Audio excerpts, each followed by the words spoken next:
এই শোনো না, আমাদের অন্ধবিশ্বাস চ্যানেলটি যারা এখনো সাবস্ক্রাইব করেননি প্লিজ সাবস্ক্রাইব করে দাও। আর অল্প কিছু সাবস্ক্রাইবার হলে 1 লক্ষ পরিবার হবে। সবাই প্লিজ সাবস্ক্রাইব এবং বেশি বেশি শেয়ার করে দাও প্লিজ। এই লোক এখানে এভাবে বস্তার মতো বসে আছেন কেন? আপনার জন্য আমি পড়ে গেলাম, দেখতে পাচ্ছেন না? ও মা, তুমি পড়ে গেছো, তাতে আমি কি করব? আপনার জন্যই তো আমি পড়ে গেলাম। আমি কি তোমাকে বলেছিলাম পড়ে যাও? একদম বাজে কথা বলবেন না। আপনি এইভাবে আটার বস্তার মতো বসে না থাকলে আমি পড়তাম না। চুপ করে ঝগড়াটে মেয়ে মানুষ। তুমি এদিকে আসলে কেন? আমি কি তোমাকে দাওয়াত করেছিলাম আমার পায়ের সাথে এসে হুসুটকে পড়ে যাওয়ার জন্য? ঝগড়াটে আমি না, আপনি নিজেই। আপনাকে আমি দেখে নিব। সময় থাকতে দেখে নাও। আমি সেলিব্রিটি হয়ে গেলে আবার তোমার মতো ঝগড়টে মায়েদের পাত্তা দেব না। এদের ঝগড়া এবার মারামারিতে রূপ নেয়। বুঝতে পেরে কোহিনূর এসে মিতুকে বুঝিয়ে নিয়ে যায়। নাহিদ আর রহিও অয়নকে থামায়। মিতু এখনো বিড়বিড় করে অয়নকে শখানি গালি দিয়ে ফেলেছে। মিতু আর অয়নের কাণ্ড দেখে কোহিনূর না চাইতেও হাসি আটকাতে পারল না। আয়নায় প্রথম থেকেই এসব দেখে হাসছে। অন্যদিকে কোহিনূরের সুন্দর হাসির দিকে তাকিয়ে আছে একজোড়া চোখ। গভীরভাবে পর্যবেক্ষণ করছে প্রেয়সীকে। কতদিন পর কোহিনূরের সুন্দর মুখের পাগল করা হাসি দেখছে আহিয়ান। পরনে কালো রঙের একটা 3 পিস ফর্সা শরীরে। কালো রঙটা ভালোই মানিয়েছে কোহিনূরকে। মাথার ঘোমটা টানা বাড়ির বউদের মতো লাগছে। আহিয়ান ভাবছে ছোট কোহিনূর কবে এত বড় হয়ে গেল। ছাদে এত সময় সবাই উপস্থিত থাকলেও আহিয়ান ছিল না, এখনই আসলো। অয়ন, নাহিদ, রোহি আহিয়ানের সামনে গিয়ে দাঁড়ালো। কি ব্যাপার রোমিও? দূর থেকে কি দেখে যাবে? রোহির সাথে তাল মিলিয়ে অয়নও বলে, কাছে যাওয়ার সুযোগ ফেলে তো কাছে গিয়ে দেখবে। আমার তো একেবারেই নেই, আহিয়ানের থেকেও নাই। তোর জন্য আমার খুব মায়া হয় মামা। আহিয়ান ভ্রু কুচকে তাকায় অয়নের দিকে। তার চলছে জীবন মরণ অবস্থা, এদিকে এরা মজা করছে। অয়ন চুপ করে যায়। আহিয়ান এমনিতে ভালো, রাগলে সব ধ্বংস করে দেওয়ার ক্ষমতা রাখে। আহিয়ানদের বন্ধু মহলে অয়নই বেশি মজা করে। নাহিদ জন্মগত ভালো মানুষের পদবি লাগিয়ে ঘুরছে। রোহিকে কম বেশি সব কিছুতে পাওয়া যায়। বন্ধুদের উদ্দেশ্যে আহিয়ান বলে, তোদেরকে কি করতে হবে মনে আছে তো? আহিয়ানের কথায় তিনজনই একসাথে উত্তর দেয়। ভুলে গেলে চলবে নাকি? অয়ন হতাশ হয়ে আবারও বলে, মামা, তোমরা কয়দিনের জন্য আমার বন্ধু হইলা? আমার একটা হিল্লি করে দে না। প্রেম, বিয়ে, সংসার, বাচ্চা পয়দা করার যুদ্ধে আমি একদম পিছিয়ে পড়লাম। অয়নের কথায় রুহি বলে, তোর কপালে এত ভালো জিনিস নেই, তোর কপালে বয়ে জুটবে না শয়তান। আমার কাছ থেকে 500 টাকা নিয়েছিলি, এখনো ফেরত দিসনি। তোকে আমি অভিশাপ দিলাম, তোর কপালে রানু মণ্ডল জুটবে। অয়ন কাঁদো কাঁদো মুখ বানিয়ে ছোট করে বসে রহির পা দুটো জড়িয়ে ধরে। এমন অভিশাপ দিস না মামা। তোর 500 টাকা সুদে নিলাম, 5 লাখ টাকা বানিয়ে ফেরত দেব। অয়নের উদ্ভট কাজ দেখে উপস্থিত সবাই হেসে ফেলে। রাতে আহিয়ানের গায়ে হলুদ। বাড়িতে মেহমান আসতে শুরু করেছে। খানবাড়ির বড় ছেলে বিয়ে বলে কথা, মেহমান তো আসবেই। এই বিয়েতে সব থেকে বেশি খুশি নাফিসা বেগম নিজেই। হাতে সবকিছু তদারকি করছেন। মিথিলাদের বাড়ি আহিয়ানের বাড়ির পাশেই। তার গায়ে হলুদের অনুষ্ঠান এখানেই হবে। ছাদটা ফুল দিয়ে সাজানো হয়েছে, সাথে লাইটিং করা হয়েছে। বরকনের বসার জন্য সুন্দর জায়গার ব্যবস্থা করা হয়েছে। এত এত আয়োজন দেখে কোহিনূরের দম বন্ধ লাগছে। ইচ্ছে করছে এখনই এখান থেকে বেরিয়ে যেতে, কিন্তু যাবে না। যতই হোক সবার সামনে নিজেকে শক্ত রাখতে হবে। আহিয়ান তো তাকে ভালোবাসে না, তাই আহিয়ানের কার সাথে বিয়ে হলো না হলো এতেও কোহিনূরের কিছু যায় আসে না। বারবার নিজেকে এগুলো বলে বুঝাচ্ছে, কিন্তু বুকের ভিতর যে কষ্ট হচ্ছে, মনে হচ্ছে খুব কাছের কেউ দূরে সরে যাচ্ছে। জীবনের প্রথম ভালোবাসা তার চোখের সামনে অন্য কারো হয়ে যাবে, এটা দেখবে কিভাবে? কোহিনূরের মনের অবস্থা মিতু ভালোভাবে বুঝতে পারছে।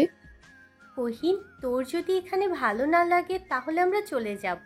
তুই এভাবে কষ্ট পাচ্ছিস, আমি এটা আর দেখতে পারছি না। কোথায় কষ্ট পাচ্ছি? আমি তো ভালোই আছি মিতু। তুই আমাকে নিয়ে একটু বেশি ভাবছিস। ঠিক বলছিস তো কোহিন, তোর চোখ মুখ বলে দিচ্ছে তুই ভালো নেই। সারা দুনিয়াকে তুই ভুল বুঝাতে পারবি, আমাকে পারবি না। এবার আর কোহিনূর নিজের কান্না আটকাতে পারল না। সবার সামনে শক্ত থাকলেও মিতুর কাছে কখনোই থাকতে পারে না। দিন শেষে মিতুকেই নিজের সকল দুঃখ কষ্টের কথাগুলো বলে শান্তি পায় কোহিনূর। এই মানুষটা তার বড্ড কাছের, একটুখানি কষ্ট পেলে কিভাবে যেন বুঝে যায়। কোহিনূরের মন পড়তে পারে মিতু। কোহিনূর মিতুকে জড়িয়ে ধরে কান্না করছে, মিতু কোহিনূরকে সান্ত্বনা দিচ্ছে। দরজার আড়ালে দাঁড়িয়ে কেউ অনেকক্ষণ ধরেই শুনছে দুই বান্ধবীর কথোপকথন। কোহিনূরের রুমের পরেই আহিয়ানের রুমে ঢোকার সময় কোহিনূরকে দেখে পা থেমে যায়। না চাইতেও সব কথা শুনে ফেলে। প্রেয়সীর অভিমান বুঝতে পারে আহিয়ান, সে ভুল করেছে, বিরাট বড় ভুল করেছে। সেদিন কোহিনূরের প্রশ্নের উত্তর দিলে আজ এত কিছু হতোই না। গায়ে হলুদের অনুষ্ঠান চলছে। আহিয়ান না চাইতেও তার মায়ের কথায় মিথিলার পাশে গিয়ে বসেছে। আহিয়ানকে দেখে মিথিলা আহিয়ান কাছে ঘেঁষে বসে। আহিয়ান সরে গিয়ে ভ্রু কুঁচকে তাকায় মিথিলার দিকে। এই বল্টু মেয়ে একদম আমার কাছে আসবে না বলে দিলাম, আমার থেকে দূরত্ব বজায় রাখবে। আহিয়ানের কথায় চোখ গোল গোল করে হয়ে যায় মিথিলার। আহিয়ান বাচাল মুখের উপরে সব কথার জবাব দিয়ে দেয়। এটা সে শুনেছে, মানছি একটু মোটা, তাই বলে এভাবে বল্টু বলে অপমান করবে? আপনি আমাকে বল্টু বললেন কেন? আমি দেখতে অতটাও খারাপ নই। তুমি তো বল্টুই, তোমার জন্য নাটের ব্যবস্থা করে দিব। আমার দিকে একদম নজর দিবে না। কী সব বলছেন? কালকেই তো আমাদের বিয়ে। আমার কি এইটুকু অধিকার নেই? একটু কাছে এসেই তো বসেছি, এভাবে বলছেন কেন? নিজের নামের পাশে আরিয়ান খানের ট্যাগ লাগানো অত সহজ নয় মেয়ে। হঠাৎ করে লোডশেডিং হওয়ায়, লোডশেডিং হয়েছে প্রায় 10 মিনিট হতো চলল। বাড়ি ভর্তি মেহমান, সবাই হইচই করছে। নাফিসা বেগম নিচেই ছিলেন। ছাদে সবাই চিল্লাচিল্লি করছে শুনে হাতে লাইট নিয়ে তিনিও নিচে গেলেন। কোনোদিন অত ওইভাবে কারেন্ট যায় না। আজকে এই অনুষ্ঠানের মাঝে হঠাৎ কারেন্ট চলে গেলে বিষয়টা খুব ভাবাচ্ছে নাফিসা বেগমকে। ছেলের উপর ওনার কোনো বিশ্বাস নেই। বিয়ে আটকানোর জন্য কখন কি করে বসবে এই ভেবে অনেক চিন্তায় আছেন তিনি। 10 মিনিটের মাথায় কারেন্ট চলে এসেছে। তত সময়ে নাফিসা বেগমও ছাদে চলে এসেছেন। সব ঠিকঠাক আছে, কিন্তু আইয়ানের পাশে মিথিলা নেই। আইয়ান ভাবলেশীনভাবে পায়ের উপর পা তুলে বসে ফোন ঘাঁটছে। আইয়ানের পাশে মিথিলাকে না দেখতে পেয়ে পুরো বিয়ে বাড়ি হইচই পড়ে গেছে। সবে বলা বলি করছে, কোণে হঠাৎ কোথাও উধাও হয়ে গেল। আইয়ানের কারোর কথায় কোনো ভ্রুক্ষেপ নেই, সে নিজের মতো ফোন ঘাঁটতে ব্যস্ত। নাফিসা বেগম রেগে মেগে আহিয়ানের কাছে আসলেন। তার ছেলে যে কিছু ঘটিয়েছে এ বিষয়ে বুঝতে বাকি নেই নাফিসা বেগমের। আহিয়ান, মিথিলা কোথায়? তুমি কি করেছো মেয়েটার সাথে? আমি কি করব মা, আমি কিছুই করিনি। ফোনের দিকে দৃষ্টি রেখেই বলল আহিয়ান। তুই যে কোনো অঘটন ঘটিয়েছিস আমি ভালোই বুঝতে পারছি। মিথিলা কোথায় আমাকে বল। ওর বাড়ির লোকের কাছে আমি কি জবাব দিব? আমাকে যেখানে দেখে গিয়েছিলে এসে তো সেখানেই পেয়েছো, তাহলে আমি কিভাবে কিছু করব মা? আমার সাথে তো আর জিন ভূত নেই যে মিথিলাকে নিয়ে উড়ে যাবে। নাফিসা বেগম ভেবে দেখলেন আহিয়ানের কথাটাই সত্যি, তাহলে মিথিলা গেল কোথায়? নাফিসা বেগম খুবই চিন্তিত। সামনে পায়চারি করে যাচ্ছেন, তার মাথায় ঘুরপাক খাচ্ছে এত মানুষের মধ্যে মিথিলা কোথায় গেল। এদিকে রুহি আর আনায়া কোহিনূরকে সাজাচ্ছে। মিতু পাশেই দাঁড়িয়ে দেখছে। কোহিনূর বুঝে পাচ্ছে না তাকে এইভাবে সাজানো কেন হচ্ছে। এরা কি করতে চাইছে মাথায় ঢুকছে না কোহিনূরের। আনায়া আপু, তোমরা আমাকে এভাবে সাজাচ্ছ কেন? নতুন করে কারোর সাথে বিয়ে দেবে নাকি? আরে ভাইয়ার হলুদ হচ্ছে, তুই সাজবি না? আমরাও তো সেজেছি, তোকে এভাবে দেখলে লোকজনেরা কি বলবে? বিয়ে তো তোমার ভাইয়ের সাথে মিথিলার, আমাকে এভাবে সাজানোর দরকার নেই। মানুষ আমাকে দেখবে না, বেশি সাজলে দেখা যাবে তোমার ভাই তার হবু বউ রেখে আমার দিকে নজর দিল, তখন কি করবে আনায়া আপু? নজর দিবে বলেই তো সাজাচ্ছি রে কহিম। আনায়া বিড়বিড় করে বলল, কথাটি কোহিনূরদের থাকার জন্য আলাদা একটি ঘর আছে। এতদিন সেখানে পুরনো জিনিসপত্র ছিল, তবে আহিনের বিয়ে হবে তাই মেহমানদের থাকার জন্য ঘরটি পরিষ্কার করা হয়েছে। এখন দেখলে কেউ বুঝবে না এতদিন এই ঘরটি অবহেলা অযত্নে পড়েছিল। আনায়া আর রুহি কোহিনূরকে নিয়ে এসে সেই ঘরটিতে এসেছে। এখানে নিয়ে আসতেও কত কিছু বলতে হয়েছে তার হিসেব নেই, সাথে মিতু আছে। কোহিনূর খুবই অবাক হচ্ছে আনায়া আর রুহির কাজে। এমনভাবে ট্রিট করছে মনে হচ্ছে কোহিনূর নতুন কোণে আজকেই তার বিয়ে হতে চলেছে। রুমে ঢুকতেই অবাকের চূড়ান্ত সীমায় পৌঁছায় কোহিনূর। এখানে তার আব্বু, ফুপি, চাচারা সহ বাড়ির সবাই উপস্থিত, নেই কেবল নাফিসা বেগমই। কোহিনূরের মাথায় কিছু ঢুকছে না। বিয়ে বাড়িতে এত মেহমান আর বাড়ির লোক সবাই এখানে। নাহিদ আর অয়ন এক পাশে দাঁড়িয়ে আছে, তাদের পাশেই সোফায় বসে আছে 40 এক লোক, সামনে তার কাগজপত্র রাখা। দেখে বোঝা যাচ্ছে উকিল হবে। কোহিনূর অবাকের সহিত জিজ্ঞেস করলো, এখানে কি হচ্ছে আমি কি জানতে পারি? আমাকেই বা এখানে নিয়ে আসা হলো কেন? কোহিনূরের কথার রেশ টেনে আহিয়ান জবাব দিল, এখানে আমাদের বিয়ে হবে। বিয়ের কোণে উপস্থিত না থাকলে বিয়ে হবে কিভাবে শুনি? কোহিনূর মাথা ঘুরিয়ে তাকালো। বাকিদের দৃষ্টিও তখন দরজার সামনে দাঁড়িয়ে থাকা আহিয়ানের দিকে। আহিয়ানের পরনে খয়েরি রঙের পাঞ্জাবি, হাতটা ফোল্ড করা, চুলগুলো এলোমেলো। আহিয়ান কোহিনূরের সামনে এসে দাঁড়ালো। কোহিনূরের 2 হাত নিজের হাতের মুঠো নিল। দুজন দুজনের দিকে তাকিয়ে আছে। পুরো ঘরে পিনপতন নীরবতা বিরাজ করছে। এতগুলো মানুষ, তবে কারো মুখে কোনো কথা নেই। আমাদের অসম্পূর্ণ বিয়েটা আজ সম্পূর্ণ হবে কুহু। আমাদের একটা ছোট্ট সংসার হবে। তোর প্রত্যেকটা স্বপ্নকে আমি বাস্তবে রূপ দিব। তোকে দেওয়া কষ্টগুলো আমি আমার ভালোবাসা দিয়ে পুষিয়ে দিব। সব ঝড়ঝাপটায় আমি তোর হাত এভাবে শক্ত করে ধরে রাখব। আমায় বিয়ে করবি কুহু? আমাকে ফিরিয়ে দিস না। আহিয়ানের প্রতিটি কথা কোহিনূরের কানে বাজছে। এটাই তো চেয়েছিল, কতদিন অপেক্ষা করেছে এই কথাগুলো শোনার জন্য। কিন্তু শেষের কথাটায় নিমিষেই সব ভালো লাগা শেষ হয়ে গিয়েছে। কোহিনূর একদিন সেভাবেই তার ভালোবাসার কথা ব্যক্ত করেছিল। আহিয়ান তো সেদিন তাকে গ্রহণ করেনি, ফিরিয়ে দিয়েছিল। কোহিনূর এক ঝটকায় নিজের হাতটা আহিয়ানের থেকে ছাড়িয়ে নেয়। রাগে চোখ মুখ লাল হয়ে গেছে। আমাকে কি সবাই খেলার পুতুল পেয়েছে? এভাবে সং সাজিয়ে এখানে নিয়ে এসে নাটক করা হচ্ছে? আব্বু, চাচু, তোমরা ওনার এসব খামখেয়ালিকে সাপোর্ট করছো? মেয়ে রেগে গেছে বুঝতে পেরে আফজাল খান মেয়ের কাছে যান, মাথায় হাত রেখে বলেন, আমরা বুঝে শুনে এসব সিদ্ধান্ত নিয়েছি। আমরা সবাই মিলেই এই সিদ্ধান্ত নিয়েছি। তুমি আরেকবার বাবার উপর ভরসা করে দেখো, মা ঠকবে না। আগেও বিশ্বাস করেছিলাম আব্বু ঠকিনি বলছো। তোমরা বারবার আমার হয়ে নিজেরা সিদ্ধান্ত নেবে, এটা কিভাবে হয় আব্বু? আমি তো বড় হয়েছি, একবার যে ভুল করেছি সেটা আর দ্বিতীয়বার করব না। কোহিনূর রুম থেকে বেরিয়ে যায়, পেছন পেছন আহিয়ানও যায়। মিতু যেতে চাইলে আনায়া আর রুহিতাকে আটকায়, বুঝিয়ে বলে এখন তাদেরকে একা কথা বলতে দেওয়া উচিত। বাকিরাও এটা ভেবে আর বাইরে যায় না। আনোয়ার খান অনেক চিন্তিত, সাথে আফজাল খানও। মিতার অনেক অভিমানী, কতবার বলেছে বিয়েটা ভাঙতে চায়। আহিয়ানের প্রতি এতটাই অভিমান যে এতদিনে একবার আহিয়ানের নামটাও মুখে নেয়নি। আহিয়ান কি ওকে মানাতে পারবে? আহিয়ান কোহিনূরকে ডাকছে, কিন্তু কোহিনূর সে ডাকে সাড়া না দিয়ে নিজের মতোই হেঁটে যাচ্ছে। এভাবে ডাকলে কোহিনূর শুনবে না, এটা ভেবে আহিয়ান গিয়ে কোহিনূরের সামনে দাঁড়ায়।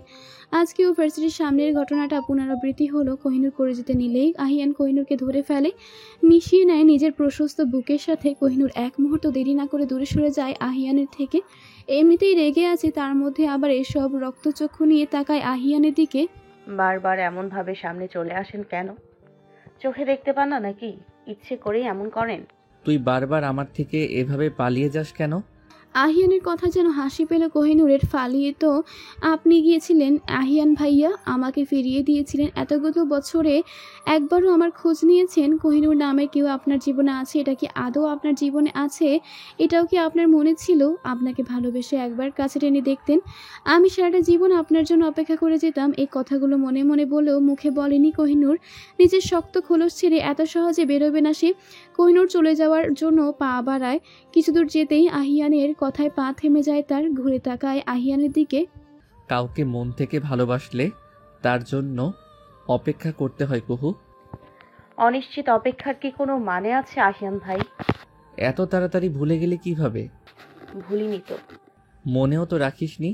আহিয়ানের কথায় কোহিনূর তার দিকে এগিয়ে আসে, মুচকি হাসি দিয়ে বলে, জীবন ফুরিয়ে যাবে, মন বহুবার বদলাবে, ঘনত্ব নির্দিষ্ট হবে, আদৌ কি আপনাকে ভোলা যাবে? ভুলিসনি তবে? ভোলার কি উপায় আছে? এত ম্যাচিউরড কথাবার্তা শিখলি কিভাবে? শিখিনি তো, পরিস্থিতি শিখিয়ে দিতে বাধ্য করেছে। আমাকে আরেকটা সুযোগ দিবি কুহু? কথা দিচ্ছি, মরে যাওয়ার আগে পর্যন্ত আমি তোর হাত ছাড়ব না। আমি যখন চেয়েছিলাম তখন আপনি আমার হাত ধরেননি। এখন এসবের কোনো প্রয়োজন নেই আহিয়ান ভাইয়া, আপনি আপনার মতো ভালো থাকুন। আহিয়ান আর কোহিনূরের কথায় মধ্যেই আনায়া ভেতর থেকে ছুটে আসে। আনায়াকে এভাবে আসতে দেখে চিন্তিত হয়ে জিজ্ঞেস করে কোহিনূর, কি হয়েছে আনায়া আপু, এমন করছো কেন? তুই তাড়াতাড়ি ভিতরে চল কহিন। চাচ্চুর হঠাৎ করেই খুব শরীর খারাপ হচ্ছে, আমার মনে হচ্ছে সিরিয়াস কিছু। তুই তাড়াতাড়ি আয়। বাবার শরীর খারাপ করছে এটা শুনে কোহিনূরের হাত পা ঠান্ডা হয়ে গেছে। মা কোথায় আছে, কি করছে কিছুই জানে না। এই পৃথিবীতে আপন বলতে কোহিনূরের বাবাই আছে, তার কিছু হলে কি নিয়ে বাঁচবে সে। কোহিনূর আর আনায়া আফজাল খানের কাছে আসে, সাথে আহিয়ানও। আফজাল খান আধশোয়া অবস্থায় বুকে দিয়ে আছেন। পাশেই আনোয়ার খান। কোহিনূর গিয়ে তার বাবার পাশে বসে। আব্বু কি হয়েছে তোমার? কোথায় কষ্ট হচ্ছে আমাকে বলো। আমি ঠিক আছি মা। তুমি ঠিক নেই আব্বু, তোমাকে আমি এক্ষুনি হসপিটালে নিয়ে যাব। হাসপাতালে নিতে হবে না মা, আমার কথা শোনো। তুমি আহিয়ানের সাথে বিয়েতে রাজি হয়ে যাও। তুমি সুখে আছো দেখলে আমিও মরেও শান্তি পাবো মা। এসব কি বলছো আব্বু, তোমার কিছুই হবে না, আমি আছি তো। আহিয়ান আফজাল খানকে চোখ দিয়ে ইশারা করলো। আফজাল খানও আহিয়ানকে আশ্বাস দিলেন তার কাজটি হয়ে যাবে। আফজাল খান মেয়ের হাত ধরলেন, তাকে বুঝাচ্ছেন, কিন্তু কোহিনূর বোঝার কোনো নামই নিচ্ছে না। যেন সে পণ করেছে, কোনোভাবেই আহিয়ানের সাথে বিয়ে করবে না। আনায়া আর বাকিরা কোহিনূরকে বারবার বলছে রাজি হয়ে যেতে। কোহিনূর যেন দিশেহারা হয়ে গেছে, কি করবে কি বলবে কিছুই বুঝতে পারছে না। অবশেষে টানা 30 মিনিট সবাই মিলে বোঝানোর পর কোহিনূর বিয়েতে রাজি হয়েছে। কোহিনূর ভেবে চিন্তে এই সিদ্ধান্ত নিয়েছে আহিয়ানকে সে এত তাড়াতাড়ি ক্ষমা করবে না। আহিয়ানের প্রতি অভিমান এক ফোঁটাও কমেনি। এদিকে আহিয়ানের খুশি দেখে কে, মনে হচ্ছে আকাশের চাঁদ হাতে পেয়েছে, মুখ থেকে হাসি সরছে না। বিয়ে তো আগেই হয়েছিল, এখন শুধু রেজিস্ট্রিটা হবে। আহিয়ান আর কোহিনূর পাশাপাশি বসে আছে। আহিয়ান একটু পর পর কোহিনূরের দিকে তাকাচ্ছে। কোহিনূর আজ মেরুন কালারের শাড়ি পরেছে, মুখে হালকা মেকআপ, অপূর্ব লাগছে তাকে। আহিয়ান যেন চোখ সরাতে পারছে না আহিয়ার বউকে দেখতে, এতটাই ব্যস্ত। তার পাশে যে বাবা চাচারা আছে সেদিকে খেয়ালও নেই। আহিয়ানের বন্ধুরা একপাশে দাঁড়িয়ে আছে। অয়ন খুবই হতাশ, চারিদিকে এত এত কাপলদের মাঝে নিজেকে পচা বেগুন মনে হচ্ছে তার। আজকে একটা বউ থাকলে আমিও এভাবে তাকিয়ে থাকতাম রে রুহি। তুই বউ পাবি না। বারবার এভাবে বলবি না রুহি, তুই হলি কুফা। কোনোভাবে যদি তোর বদ্ধ লেগে যায় আমাকে বউহীন জীবন কাটাতে হবে। তুই আমাকে কুফা বলবি না, বলে দিলাম। তোকে বউ ছাড়াই জীবন কাটাতে হবে, অভিশাপ দিমু। এভাবে বলিস না মামা, তোর পায়ে পড়ে। বউ ছাড়া জীবন মরুভূমিতে পানি ছাড়া বেঁচে থাকার মতন। অয়ন আর রুহির বকবকানিতে নাহিদের কান ঝালাফালা হয়ে গেছে। এরা একবার কথা বলতে শুরু করলে থামতে চায় না।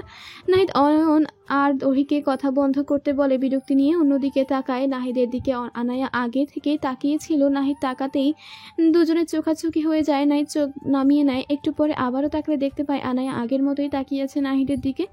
নাহিদকে এভাবে আনায়ার দিকে তাকিয়ে থাকতে দেখে রুহি আর অয়ন দুজনই একসাথে গান ধরলো। পড়ে না চোখের পলক, আহা কি তোমার রূপের ঝলক। এইটুকু বলতেই নাহিদ রাগে চোখে তাকায় রুহি আর অয়নের দিকে। তুমি তাকায় থাকলে কিচ্ছু হয় না, আমরা কইলেই দোষ। কেউ ভালো মানুষের কদর করে না রে অয়ন। চল আমরা যাই। আফজাল খান দুই ভাইয়ের সাথে কথা বলছেন। 3 ভাই মিলে কোনো বিষয় নিয়ে হাসাহাসি করছেন। কোহিনূর এত সময় একটা জিনিস খেয়াল করলো, ম্যারেজ রেজিস্ট্রি পেপারে সাইন করা মাত্রই তার বাবা কেমন সুস্থ হয়ে গেছে। এই বিষয়টি খুব ভাবাচ্ছে কোহিনূরকে। তাহলে কি তার বাবা ইচ্ছে করে এগুলো করলেন যাতে কোহিনূর বিয়েতে রাজি হয়? তবে এই উদ্ভট চিন্তা আসবে বা কার মাথায়? বাড়ির সদর দরজার সামনে দাঁড়িয়ে আছে সবাই। এক এক করে সকলেই ভেতরে প্রবেশ করলে আহিয়ানের বন্ধুরা আনায়া, মিতু সবাই গেছে আহিয়ানের রুমে। বাসর ঘরে খাট সাজাতে অয়ন গিয়ে এই মাত্র বাজার থেকে তরতাজা ফুল নিয়ে এসেছে। আনোয়ার খান ঘামছেন, বউ তার ক্ষেপে আছে। আজকে বাড়িতে লঙ্কা কাণ্ড হবে, তা নাফিজা বেগমের চেহারা দেখে বোঝা যাচ্ছে। বাড়ির সব মেহমান এক এক করে বেরিয়ে গেছে। যাওয়ার সময় নানা ধরনের কটুকথা শোনাতে ভোলেননি কেউ। নাফিজা বেগম তেমন কোনো প্রতিক্রিয়া করলেন না, সবাইকে অবাক করে দিয়ে নিজের রুমে চলে গেলেন। একটু পরেই ব্যাগ হাতে বেরিয়ে আসলেন। আনোয়ার খান উদ্বিগ্ন হয়ে ছুটে গেলেন বউয়ের কাছে। নাফিজা, তুমি ব্যাগপত্র নিয়ে কোথায় ছুটলে? এ বাড়িতে আমার কথার কোনো দাম নেই, আমি এখানে আর এক মুহূর্ত থাকবো না। আহিয়ান এসে নাফিজা বেগমের পাশে দাঁড়ায়, হাত থেকে ব্যাগটা নিয়ে বলে, মা এটা ভালো সিদ্ধান্ত। তুমি কয়েকদিন গিয়ে মামা বাড়িতে থেকে আসো কেমন? তোমার মন ভালো হয়ে গেলে আমি নিজ দায়িত্বে তোমাকে বাবার কাছে ফিরিয়ে দিব। তুমি চিন্তা করো না, আনায়া আর আমি আছি, বাবাকে দেখে রাখবো। ছেলের কথা শুনে হতভম্ব হয়ে যান আনোয়ার খান। কি বলছে কিছুই বুঝতে পারলেন না। নাফিজা বেগম রেগে গেলেন। আহিয়ানের হাত থেকে এক ঝটকায় ব্যাগটা নিয়ে নিলেন। তোমাকে আর আমার এত বড় উপকার করতে হবে না। তুমি গিয়ে দেখো তোমার বইয়ের কি লাগবে না লাগবে, আমাকে নিয়ে এত না ভাবলেও চলবে। বলেই হনহনিয়ে বাড়ি থেকে বেরিয়ে গেলেন নাফিসা বেগম। আনোয়ার খান মাথায় হাত দিয়ে বসে পড়লেন। ছেলেদের আগুনে ঘি ঢালার মতো কাজ করেছে। আহিয়ান গিয়ে বাবাকে সান্ত্বনা দিল। বাবা, তুমি চিন্তা করো না, আম্মু চলে গেলে আমি তোমাকে সুন্দর দেখে আরেকটা বউ এনে দিব। চুপ করো, তুমি বেয়াদব ছেলে। বাবার সাথে কেউ এভাবে কথা বলে? ও মা, তোমার সারা জীবন পড়ে আছে, বউ ছাড়া চলবে কিভাবে? আমি ভেবেছিলাম বুড়ো হলেও আমার মেয়েকে তোমার হাতে তুলে দিব, কিন্তু বুড়ো ছেলের সাথে বিয়ে দিয়ে নিজের মেয়ের এত বড় সর্বনাশ করতে পারবো না। আমি তোমাকে বউ খুঁজে দিব আব্বু, তবু চিন্তা করে নিজের মাথার চুল পাকিও না। ছেলের কথায় চোখ পাকিয়ে তাকালেন আনোয়ার খান। এমন ছেলে জন্ম দিয়েছেন, নিজের বাবাকেও লজ্জা দিতে ছাড়ে না। নাফিজা বেগমও তার উপর রাগ করে চলে গেছেন। এই বয়সে এসব মানা যায়? এই ছেলেকে তার বিশ্বাস নেই। এই তো একটু আগে তার সুস্থ সবল ভাইকে হার্টের রোগী বানিয়ে ছাড়লো, যার কিনা কোনো কালেও হার্টের কোনো অসুখ ছিল না। এই ছেলের কথা কি সুন্দর নাটক করে নিজের মেয়েকে বিয়েতে রাজি করালো। তুমি এখান থেকে যাবে না, এই বয়সে আমার হাতে মার খাবে। আরে সোনা ছেলে, আমার রাগ করে না, আমি তো এমনিতেই চলে যাচ্ছিলাম, তোমার বৌমা আবার অপেক্ষা করবে। ছেলের সাথে কথা বলে পেরে উঠবেন না ভেবে আনোয়ার খান নিজেই উপরে চলে গেলেন। এদিকে খাট সাজানো নিয়ে অয়ন আর মিতুর মধ্যে ঝামেলা লেগেছে। অয়ন বলছে তার কথা মতো সাজানো হবে, মিতু এতে দ্বিমত পোষণ করেছে। মিতুর মতে অয়নের কথা মতো খাট সাজালে এটাকে বাসর ঘরের খাট মনে হবে না, বাচ্চাদের অন্নপ্রাশনে খাট মনে হবে। শোনো শাবানা, আমি যেভাবে যা বলছি সেভাবে হবে। আমার নাম মিতু, একদম ওসব আজে বাজে নামে ডাকবেন না বলে দিলাম। শাবানার মতো সারাক্ষণ কাদো কাদো মুখ করে রাখলে শাবানা না বলে কি পরিমণি বলবো? আপনার আমাকে কোনো নামেই ডাকতে হবে না, কান খুলে শুনে রাখুন। আমার নাম মিতু, এই নামে না ডাকতে পারলে অন্য নামেও ডাকার দরকার নেই। কান খুলতে পারবো না, পরে যদি লাগাতে না পারি। শুনেছি আমি তোমার নাম ভূতু। বললাম তো মিতু। মিতু রেগে গেছে, তার এত সুন্দর নামের শ্রাদ্ধ করে দিচ্ছে এই লোক। এই দুজনকে নিয়ে নাহিদ আর রুহি পড়েছে মহাবিপদে। এমন ঝগড়া শুরু করেছে রক্তারক্তি হয়ে যাবে। একজন বুনো ওল তো আরেকজন বাঘা তিতুল, কারো থেকে কেউ কম যায় না। রুহি এবার খুব বিরক্তই। তোমরা কি থাকবে এখানে? যে কারণে আসলাম সেটাই তো হলো না। অয়ন, তুই মিতুর থেকে 3 ফুট দূরত্ব বজায় রেখে চলবি। রুহির কথায় নাহিদও সহমত জানালো। হ্যাঁ, রুহি ঠিকই বলেছে, পরে দেখা যাবে। আয়ানের বাসর ঘর সাজাতে এসে আমাদেরকে নিয়ে হাসপাতালে দৌড়াতে হবে। তোমরা যা শুরু করছো, এখানে রক্তারক্তি কাণ্ড হয়ে যাবে বলে মনে হচ্ছে। নাহিদ আর রুহির কথায় দুজনই আপাতত চুপ করে গেছে। আনায়া কোহিনুরের রুমে এত সময় ধরে বসে আছে। আজকে কোহিনুর যেভাবেই হোক তার ভাইয়ের রুমে নিয়ে যাবে, এই গুরু দায়িত্ব আহিয়ানি দিয়েছে আনায়াকে। এই কাজ না করতে পারলে তার চাকরি থাকবে না। যেভাবেই হোক আজ কোহিনুরকে নিয়ে যেতেই হবে। কিন্তু কোহিনুর যাবে না, পাথর হয়ে বসে আছে। তাকে কেউ আজ তাকে এই জায়গা থেকে নড়াতে পারবে না। ওই লক্ষ্মী বোনটি আমার কথা শোন, ভাইয়ার সাথে সব ঝামেলা মিটমাট করে নে।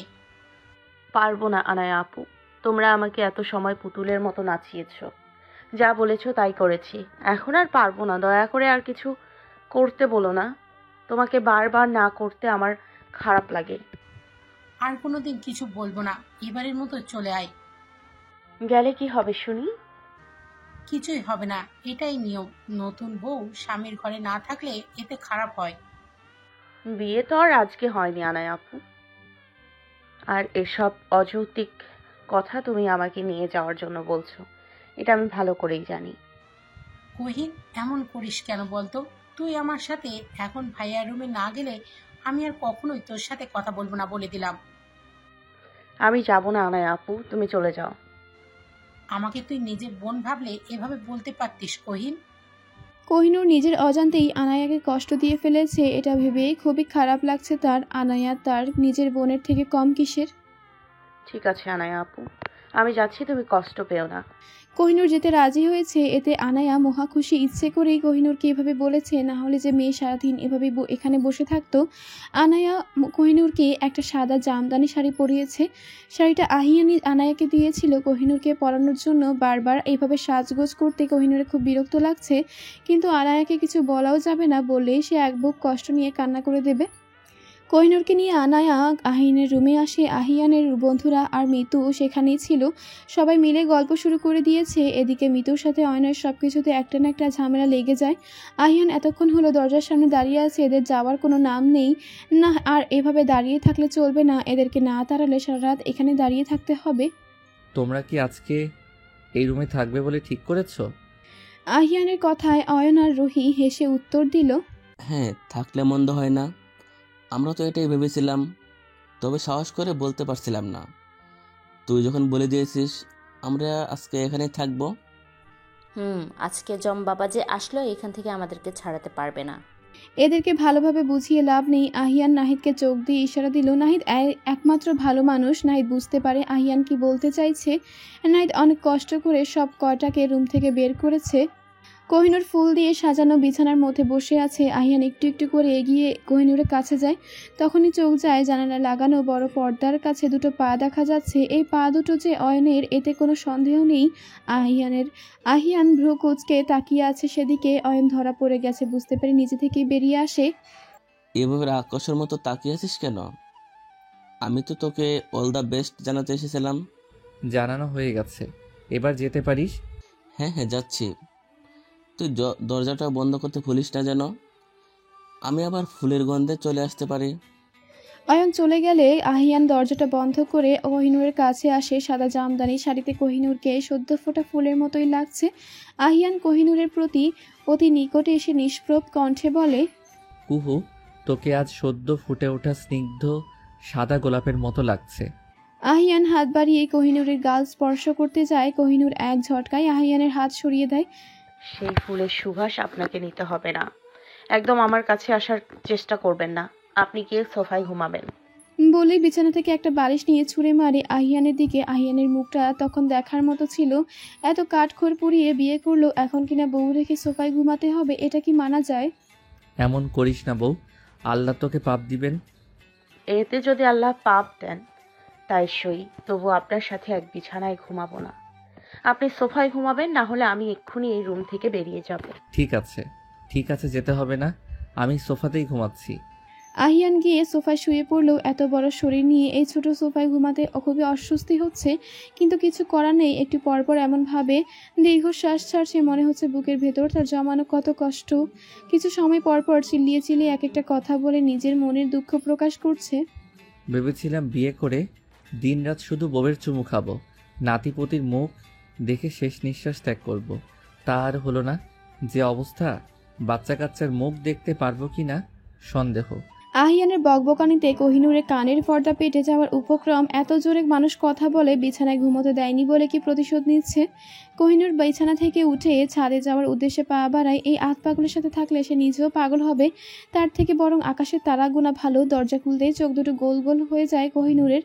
এক এক করে ঠিক 5 জন তার পায়ের সামনে পড়েছে। কারো পড়ে যাওয়ার শব্দ শুনে আহিয়ানও আসে। আহিয়ান আর কোহিনূর হাঁ করে একে অপরের দিকে একবার তাকাচ্ছে তো আরেকবার বাকি 5 জনের দিকে তাকাচ্ছে। নাহিদ বেচারা পড়েছে লজ্জায়, পাগলদের সাথে থেকে নিজেও পাগল বনে গিয়েছে। কোন আক্কেলে অয়ন আর রুহির কথা শুনতে গেছিল সেটা নিয়ে এখন আফসোস করছে। অয়ন ছিল সবার আগে, তাই বাকি 4 জন তারপরেই উপরেই পড়েছে। এত ভারী ভারী শরীরে ভরে অয়ন আলু ভর্তা হয়ে গেছে।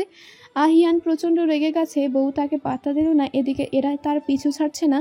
তোদেরকে মেরে আমি 4 মাসের জেল খাটবো। ঘরে বসেও তোদের জন্য শান্তি নেই, দরজায় কান পাততে চলে এসেছিস। আমি কিছু জানি না ভাই, এইসব অয়ন আর রুহিন জানে। তোর লজ্জা করে না রে নাহিদ? শিং ভেঙে বাছুরের দলে নাম লিখিয়েছিস। তোর এদেরকে বাছুর মনে হয়?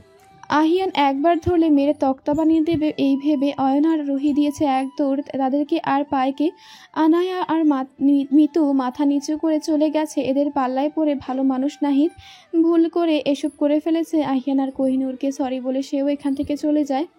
সকালে সবাই খাবার খেতে টেবিলে বসেছে। কোহিনূর অনেকদিন পর সবার সাথে একই টেবিলে বসেছে, খাবার খাচ্ছে। কোহিনূরের ছোট চাচি খাবার পরিবেশন করছেন, আনায়াও হাতে হাতে সব এগিয়ে দিচ্ছে। এতদিন নাফিজা বেগমই এসব করতেন, আজকে একা হাতে সব কাজ করতে তার একটু সমস্যা হচ্ছে। কোহিনূরের ঠিক সামনের চেয়ারটায় আহিয়ান বসে আর পাশে মিতু। আহিয়ানের বন্ধুরাও আছে, আনোয়ার খান আর আফজাল খান ঠিক করেছেন ছেলে মেয়েদের কোথায় ঘুরতে পাঠাবেন। কারোরই মন মেজাজ ঠিক নেই, ঘুরে আসলে হয়তো সবারই ভালো লাগবে। আহিয়ান, তুমি আর তোমার বন্ধুরা মিলে কোথাও থেকে ঘুরে আসো। সাথে আয়ানা, কোহিন, মিতু ওদেরকে নিয়ে যেও। তোমরা তো একসাথে কোথাও যাওনি, এবার যাও, ঘুরে আসলে ভালো লাগবে। হ্যাঁ আব্বু, আমিও এটাই ভাবছিলাম। ঘুরতে যাওয়ার কথা শুনে সবাই লাফিয়ে উঠেছে। এক একজন এক এক জায়গায় নাম বলছে। কোহিনূর এখনও আগের মতো বসেই মনোযোগ দিয়ে খাবার খেয়ে যাচ্ছে। এসব ঘোরাঘুরিতে কোহিনূরের তেমন শখ নেই, তবে মিতু যখন একবার শুনেছে এবার আর রক্ষে নেই, তাকে নিয়ে যাবেই যাবে। সবাই কথা বলে ঠিক করেছে সামনের সপ্তাহে সিলেটে ঘুরতে যাবে। পাহাড়ি এলাকা, চা বাগান, আরও কত সুন্দর সুন্দর জায়গায় আছে, সবই দেখা যাবে। নাফিসা বেগম বাড়িতে নেই। আজকে 7 দিন হলো। আনোয়ার খান এই কয়েকবার ফোন করেছে, তবে নাফিসা বেগম একবারও কথা বলেনি। এই নিয়ে তিনি আছেন চিন্তায়। এই বয়সে বউ ছেড়ে গেছে, এটা জানলে মানুষ কি বলবে। ছেলেটাও হয়েছে তেমন, একবার গিয়ে নিয়ে আসতে পারলো না। কি হলো আব্বু, এভাবে কাঁদো কাঁদো মুখ করে বসে আছো কেন? আমার কথাটা নিয়ে কি ভাবলে বললে না তো? কোন কথা? কি নিয়ে ভাবার কথা বলছো বুঝতে পারছি না। আরে আম্মু তো আর আসবে না। তুমি কি সারা জীবন এভাবেই কাটাবে নাকি? তোমাকে এভাবে দেখতে আমার আর ভালো লাগছে না। আমি বরং মেয়ের বাড়ির লোকদের সাথে কথা বলি। দিন দিন খুবই বেয়াদব হয়ে যাচ্ছ তুমি আহিয়ান। বাবার সাথে কেউ এভাবে কথা বলে? সবার বাবার বউ কি তাকে ছেড়ে চলে যায়? এত কষ্ট পেও না আব্বু। তোমার জন্য বউ খুঁজে না পেলে আমার মেয়েকেই দিয়ে দিব। তোমার মেয়ে আগে হোক, পরে না হয় বিয়ে দিবে। হবে হবে, তুমি কিন্তু লাইনে দাঁড়িয়ে থেকো। সুন্দর ছেলে পেলে আমি আবার ফাল্টি খেতে পারি। আনায়া চা নিয়ে এসেছে। বাবা আর ভাইয়ের কথা শুনে মুখ টিপে হাসছে। আহিয়ান যতটা চঞ্চল, আনায়া ততটাই শান্ত, সবসময় চুপচাপ থাকে। আহিয়ানদের ঘুরতে যাওয়ার দিনটি চলে এসেছে। মিতু চলে যেতে চাইলেও কোহিনূর তাকে যেতে দেয়নি। আহিয়ানের বন্ধুরাও এসে আগে থেকে হাজির। এমনিতে এদের খুঁজে পাওয়া যায় না, তবে খাওয়া দাওয়া আর ঘুরতে যাওয়ার ব্যাপার হলে একদিন আগেই চলে আসবে। এমন বন্ধুদের পেয়ে আহিয়ান ধন্য। বাড়ির সবার থেকে বিদায় নিয়ে এক এক করে সবাই গিয়ে গাড়িতে উঠেছে। এতগুলো মানুষ, তাই দুইটা গাড়ি নেওয়া হয়েছে। একটা গাড়িতে আহিয়ান, কোহিনূর, মিতু আর আনায়া, অন্যটিতে আহিয়ানের বন্ধুরা। তাদের গন্তব্য সিলেটের মৌলভীবাজার শ্রীমঙ্গল। ঘোরাঘুরির জন্য এই জায়গাটা পারফেক্ট। অনেকক্ষণ জার্নির পর সবাই তাদের কাঙ্ক্ষিত গন্তব্যে পৌঁছালো। আস্তে আস্তে রাত হয়ে গেছে, তাই ঘোরাঘুরি কালকে হবে। সবাই এসে গ্র্যান্ড সুলতানে উঠেছে। হোটেলের ম্যানেজার ভেবেছে সবাই হানিমুনে এসেছে, তবে 3 জোড়া কাপড়ের মধ্যে রুহিকে দেখে অবাক হয়। অয়ন এটা বুঝতে পেরে খিলখিল করে হাসছে। আসলেও আমাদের ছোট বোন বাড়িতে একা একা থাকতে ভয় পাবে, তাই নিয়ে এসেছি। ম্যানেজার বুঝতে পারে ভাইয়েরা তাদের বোনকে অনেক ভালোবাসে, তাই হানিমুনেও নিয়ে এসেছে। হোটেলে ঢুকতেই ম্যানেজার এসে সবাইকে ওয়েলকাম করলেন। এই হোটেলটার ব্যাপারটাই আলাদা। মোট 4টি রুম নেওয়া হয়েছে। একটা রুমে নিয়ে আনায়া আর মিতু, অন্যটাতে অয়ন আর নাহিদ। রুহি একলা মানুষ, তাই সে একাই থাকবে। আহিয়ান আর কোহিনূরকে নতুন বিয়ে হয়েছে, সেজন্য তাদের রুমটা সাজানো হয়েছে সুন্দর করে। এটা অয়ন আর রুহিরই প্ল্যান। ম্যানেজারকে আগে থেকে বলে দিয়েছিল আহিয়ানদের রুমটি যেন সুন্দরভাবে সাজানো হয়। রুমে ঢুকেই বিছানার দিকে চোখ যায়। কোহিনূরের ধবধবে সাদা বিছানায় গোলাপের পাপড়ি ছিটানো, আর মাঝখানে গোলাপের পাপড়ি দিয়ে একটা লাভ বানানো। লাভের ভেতরে আবার সুন্দর করে গোলাপের পাপড়ি দিয়ে আহিয়ান আর কোহিনূরের নামের প্রথম অক্ষর লেখা। কোহিনূর ভাবছে এসব আহিয়ানই করেছে, আর আহিয়ান ভাবছে এসব তো আমি করতে বলিনি। এত বড় ভালো কাজ কোনোটাকে যেই করুক, এখন না হয় ক্রেডিট আমিই নিই। দেখেছিস কুহু, আমি এটা স্পেশালি তোর জন্য সাজাতে বলেছিলাম। ভালো লেগেছে? ভালোই, তবে এসব করে আমার মন পাবেন না। আহিয়ানের হাসি মুখটা চুপসে যায় কোহিনূরের কথা শুনে। এই মন পেতে যে আমাকে আরও কত কিছু করতে হবে। এতদিন হয়ে গেল, একটা চুমু পর্যন্ত কপালে জুটল না। ধিক্কার জানাই এই জীবনকে। এই কয়দিনে এই এক কথা অনেকবার শুনেছে কোহিনূর, তাই আর অবাক হচ্ছে না। কোহিনূর লাগেজ খুলে কিছু জামা কাপড় বের করে নেয়, ফ্রেশ হয়ে ওয়াশরুমে চলে যায়। আহিয়ান এক বুক হতাশা নিয়ে একাই এসে বিছানায় হাত পা ছড়িয়ে ধপ করে পড়ে গেল। রাত কোনোভাবে কেটে গেলে সকালে সবাই একত্রিত হয়। এখানকার সব কিছু আজকে ঘুরে দেখবে। এই হোটেলটা বড় রিসোর্টের মতো।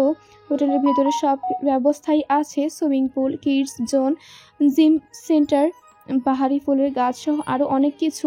এখানে এসে এসব দেখলে যে কারোরই মন ভালো হয়ে যাবে। সিলেটে জায়গাটা সত্যি অনেক সুন্দর। আজকে সবাই চা বাগানে ঘুরতে যাবে বলে ঠিক করেছি। সিলেটের প্রাকৃতিক সৌন্দর্য এবং পরিবেশ সত্যি অতুলনীয়। পাহাড়, চা বাগান, নদী ও সবুজ প্রান্তর সিলেটকে একটি বিশেষ আকর্ষণীয় জায়গা হিসেবে প্রতিষ্ঠিত করেছে। এখানকার পরিবেশ এমন এক অনুভূতি তৈরি করে যা পর্যটকদের মনোযোগ আকর্ষণ করতে বাধ্য। সিলেটের চা বাগানগুলো অত্যন্ত বিখ্যাত। চা বাগানের সবুজ রং, প্রশান্ত পরিবেশ এবং প্রাকৃতিক দৃশ্যের মাধ্যমে একটি শান্তি পরিপূর্ণ পরিবেশ তৈরি হয়। আহিয়ান কোহিনূরের পাশাপাশি হাঁটছে। কোহিনূর চোখ বুলিয়ে চারিদিকের সুন্দর দৃশ্যে পর্যবেক্ষণ করছে। এদিকে আহিয়ান কোহিনূরকে দেখতে ব্যস্ত। আজকে কোহিনূর সাদা আর নীলের মধ্যে একটা লং কুর্তি পরেছে, গলায় ওড়না দিয়ে রেখেছে, মুখে হালকা প্রসাধনী ছোঁয়া। আহিয়ান মুগ্ধ হয়ে দেখছে তার প্রেয়সীকে। চা বাগানে চা শ্রমিকরা পাতা তুলছে। তাদেরকে দেখে কোহিনূরেরও ইচ্ছে হলো তাদের সাথে হাত লাগাতে। আহিয়ান এটা বুঝতে পারে। কি দেখছিস, যাবি নাকি? হ্যাঁ, যেতে চাই। ওরা কি কিছু বলবে? সংকোচ নিয়ে বলল কোহিনূর। ওই যে কাঁধে ব্যাগ দেখছিস, যেটার মধ্যে পাতা রাখছে, কাছে গেলেই তোর মাথা কেটে এর মধ্যে ঢুকিয়ে নিয়ে যাবে ওরা। আয়, তোর মাথাটা গিয়ে ওদেরকে দান করে আসি। আমার রেখে কোনো লাভ নেই, তুই আমাকে একটা চুমু পর্যন্ত খেতে দিস না। এই দুঃখ আমি রাখবো কোথায়? কথাটা বলেই কোহিনূরের হাত ধরে টেনে নিয়ে গেল আহিয়ান। কোহিনূর এসব শুনে আটকে উঠছে। কয়েকবার শুকনো ঢোক গিলে হাত ছাড়ানোর চেষ্টা করছে। সত্যি এদের কাছে দিয়ে যাবে নাকি এটাই ভাবছে। যাব না আমি, ছাড়ুন বলছি তো, যাব না, হাতটা ছাড়ুন। তাহলে বল, চুমু দিবি? আহিয়ানের চোখে মুখে দুষ্টু হাসি। কোহিনূর রেগে গেছে। হাতি কাদায় পড়লে চামচিকেতেও লাথি মারে শুনেছে। আজকে তার প্রমাণও পাচ্ছে। এই লোকের হাড়ে হাড়ে শয়তানি বুদ্ধি। এর সাথে আসাটাই ভুল হয়েছে। আহিয়ানকে সে পরে দেখে নেবে। এখন এখান থেকে বেঁচে ফিরতে হবে। আহিয়ান এসে চা শ্রমিকদের সাথে কথা বলছে। তারাও সুন্দর করে আহিয়ানের কথার উত্তর দিচ্ছে। কোহিনূর এসব দেখে অবাক। তার মানে আহিয়ান তাকে ইচ্ছে করে ভয় দেখিয়েছে। তারা কোহিনূরের সাথেও কথা বলে। আহিয়ান আর কোহিনূর তাদের সাথে হাত লাগিয়ে চা পাতা তুলছে। এরপর বিদায় নিয়ে চলে এসেছে। কোহিনূরের মনটা আগের থেকে অনেকটা ভালো হয়ে গেছে। হাঁটতে হাঁটতে অনেক দূর চলে এসেছে। বাকিরা অন্যদিকে চলে গেছে। একটা সুন্দর জায়গা দেখতে পেল আহিয়ান কোহিনূরকে নিয়ে। সেদিকে যায়। পাশেই একটা ফুলের গাছ। আহিয়ান গাছ থেকে একটা ফুল নিয়ে কোহিনূরের চুলে গেঁথে দেয়। কোহিনূর মুগ্ধ হয়ে দেখছে আহিয়ানকে। এই মানুষটিকে তার বারবার ভালোবাসতে ইচ্ছে করে, নতুন করে জানতে ইচ্ছে করে। পরক্ষণেই মনে পড়ে যায় আহিয়ান তাকে ফিরিয়ে দিয়েছিল। চা বাগানের সরু রাস্তা ধরে আনায়া হাঁটছে। হঠাৎ লক্ষ্য করলো তার পেছনে কেউ আছে। ফিরে তাকাতেই নাহিদকে দেখতে পায়। আনায়া মুচকি হাসে। আনায়ার হাসির উত্তরে নাহিদও একটা হাসি দিয়ে আনায়ার কাছে এগিয়ে যায়। আনায়া এখন আগের থেকে অনেকটাই ম্যাচিউরড হয়ে গিয়েছে। নাহিদের জন্য আগের মতো পাগলামি করে না। আগের আনায়াকে খুব মিস করে নাহিদ। আগের তুমিটাকে অনেক মিস করি আয়না। আমি তো আগের মতোই আছি নাহিদ ভাই। আগের মতো এখনো আমাকে পছন্দ করো আনায়া? আনায়া একটু অবাক হয়। আনায়া নাহিদকে পছন্দ করলেও নাহিদ আনায়াকে কখনোই বুঝতে দেয়নি সেও তাকে পছন্দ করে। এটা কি বলছেন নাহিদ ভাই? আগে তো কখনো এভাবে বলেননি। নাহিদ আনায়ার চোখের দিকে তাকিয়ে বলে, তুমি জানো আনায়া, আমি তোমাকে প্রথম থেকে পছন্দ করি। এখনো কিছু বলা হয়নি, কিন্তু অনুভূতিটা ঠিক আগের মতোই আছে। আমি তোমাকে পছন্দ করি ঠিক যেভাবে তুমি আমাকে পছন্দ করো। আনায়া কিছুটা থমকে যায় নাহিদের কথায়। এটাই তো শুনতে চেয়েছিল এতদিন ধরে। অবশেষে কি আজ তার স্বপ্ন সত্যি হলো? আপনি কি নিশ্চিত তো নাহিদ ভাই? হ্যাঁ, আমি তোমাকে পছন্দ করি আনায়া। আমি কখনো সাহস করে আমার অনুভূতি তোমাকে বলতে পারিনি। আমি যতবার তোমার পাশে থাকি ততবার মনে হয় আমি তোমার থেকে আর দূরে থাকতে পারবো না। তুমি কি আমার হাতটা ধরবে আয়না? ভালোবাসবে আমাকে? আনায়া ছলো ছলো চোখে তাকিয়ে আছে নাহিদের দিকে। আজ যেন তার চোখে দিয়ে সুখের কান্না আসছে। নাহিদের এই ডাক কিভাবে উপেক্ষা করবে আনায়া? এই দিনটির জন্যই তো অপেক্ষা করেছিল। আনায়া ধীরে ধীরে নাহিদের দিকে এগিয়ে এসে বলে, আমি এই দিনটারই অপেক্ষায় ছিলাম নাহিদ ভাই। আমি আপনার হাত ধরে সারা জীবন হাঁটতে চাই। আমি আপনাকে চাই। আমি আপনার কাছে থাকতে চাই। নাহিদ আনায়াকে বুকে টেনে নেয়। তার এতদিনের জমানো ভালোবাসার কথা প্রেয়সীকে বলতে পেরে আজ অনেকটাই হালকা লাগছে নিজেকে। অবশেষে তার প্রিয় মানুষটাকে সে নিজেই করতে পারবে। গাছের আড়ালে সবকিছুই ক্যামেরাবন্দি করেছে অয়ন। পাশে দাঁড়িয়ে আছে মিতু আর রুহি। মিতু হঠাৎ করে এসে এদের এত কাণ্ড কারখানা কিছুই বুঝতে পারছে না। শুধু দেখেই যাচ্ছে এত কাপলদের মাঝে নিজেকে তার অসহায় মনে হচ্ছে। মিতু যেভাবে তাকিয়ে আছে মনে হচ্ছে জীবনে প্রথম কারোর প্রেম দেখছে। চিন্তা করো না ভূতু, তোমারও হবে। তুমি চাইলে আমাকে দেখতে পারো। দেখতে কিন্তু আমি এতটা খারাপ না। আমার রুচিতে দুর্ভিক্ষ দেখা দিয়েছে আপনাকে পছন্দ করব। এর থেকে ভালো রাস্তার পাগলের গলায় মালা পরাবো। রাস্তার পাগলও তোমাকে পছন্দ করবে না। যা চেহারা, আমি তো তোমার ভালোর কথা এভাবেই বলেছিলাম। দুনিয়াতে ভালো মানুষের কথার দাম নেই, বুঝলে রে রুহি? তোর মতন ভালা মানুষে লেন্টন জ্বালাইয়াও খুঁজলে কেউ পাইব না। অয়নের কথা শুনে মিতু আর রুহি খিলখিলিয়ে হাসছে। এদের হাসি দেখে অয়নের রাগ হয়। বাবা হওয়ার বয়স হয়ে গেল, একটা প্রেম করতে পারলো না, এত বড় দুঃখজনক বিষয় নিয়ে এরা হাসছে। আহিয়ান আর কোহিনূর এদিকেই আসছে। এটা দেখে অয়ন গিয়ে নাহিদকে ডাকে। তুই আমার জন্মের শত্রু, এদিকে নাহিদ কাকু কাম সাইরা ফেলেছে, আমার কি হইব? চিন্তায় চিন্তায় আমার অর্ধেক চুল পেকে গেছে। অয়নের কথা কানে পৌঁছাতেই নাহিদ আর আনায়া ছিটকে দূরে সরে যায়। আনায়া অনেক লজ্জা পেয়েছে, মুখটা নিচু করে রেখেছে। আহিয়ানরা আসলে সবাই মিলে গ্রুপ ফটো তুলে আনায়া, কোহিনূর আর মিতুকে একসাথে অনেকগুলো ছবি তুলে দেয়। ঘোরাঘুরি শেষ সবাই মিলে হোটেলে ফিরে এসেছে। আজকের দিনটা সবারই ভালো কেটেছে। কোহিনূরের মনটাও আজ ভীষণ ভালো। ঘোরাঘুরি শেষে সবাই মিলে হোটেলে ফিরে এসেছে। আজকের দিনটা সবারই ভালো কেটেছে। কোহিনূরের মনটাও আজ ভীষণ ভালো। ঘড়ির কাঁটা জানান দিচ্ছে এখন রাত 10টা বাজতে চলল। পাহাড়ি এলাকা হওয়ায় কিছু সময় পরপরই এখানে বৃষ্টি শুরু হয়। অন্য জায়গার তুলনায় সিলেটে সবসময় বৃষ্টি বেশি হয়ে থাকে, এটা নতুন নয়। আহিয়ান হাতে টাওয়াল নিয়ে ওয়াশরুম থেকে এই মাত্রই বেরিয়েছে। কোহিনূর জানালার কাছে দাঁড়িয়ে বৃষ্টির দিকে তাকিয়েছিল। বৃষ্টির পানি এসে কোহিনূরের চোখে মুখে পড়ছে। কোহিনূর সেটা খুবই উপভোগ করছে। হাত বাড়িয়ে বৃষ্টির পানি ছোঁয়া দিচ্ছে। আহিয়ানের পা জোড়া থেমে গিয়েছে কোহিনূরকে এভাবে দেখে। কোহিনূরের ভেজা মুখশ্রী আহিয়ানকে কেমন পাগল করে তুলছে। আহিয়ানের ইচ্ছে জাগলো সমস্ত দূরত্ব ভেঙে কোহিনূরকে নিজের করে নেবে। একটু একটু করে এগিয়ে যায় কোহিনূরের দিকে। কোহিনূর কারো পদধ্বনি শুনতে পেয়ে ঘুরে তাকায়। আহিয়ান আর তার অতি নিকটে। আহিয়ানের পরনে কালো রঙের একটা টি শার্ট আর ট্রাউজার, চুলগুলো কপালের সাথে লেপ্টে আছে। ছুঁয়ে ছুঁয়ে পানি পড়ছে দেখেই বোঝা যাচ্ছে এই মাত্রই শাওয়ার নিয়েছে। আহিয়ানকে এত কাছে আসতে দেখে অস্বস্তি হচ্ছে কোহিনূরের, কিন্তু চাইলেও সরাতে পারছে না। পাগুলো কেমন অবশ হয়ে গেছে। কোহিনূর ঘামছে আর ভাবছে পাগুলো সময় মতো বেইমানি করছে আমার সাথে। মুখ দিয়েও যেন কথা বের হচ্ছে না। আহিয়ান নেশা ভরা কণ্ঠে বলে ওঠে, কুহু আমার দিকে তাকা। বলেই কোহিনূরের চিবুক স্পর্শ করে আহিয়ান। কোহিনূর একটু অবাক হয়ে তাকালো আহিয়ানের দিকে। তার চোখে এক ধরনের বিস্ময় ফুটে উঠল। কি করছেন এসব? আমাকে আরেকটা সুযোগ দিবে? আমি কথা দিচ্ছি কখনোই তোমার হাত ছাড়বো না। সব কিছু ভুলে নতুনভাবে সবটা সাজানো যায় না কুহু?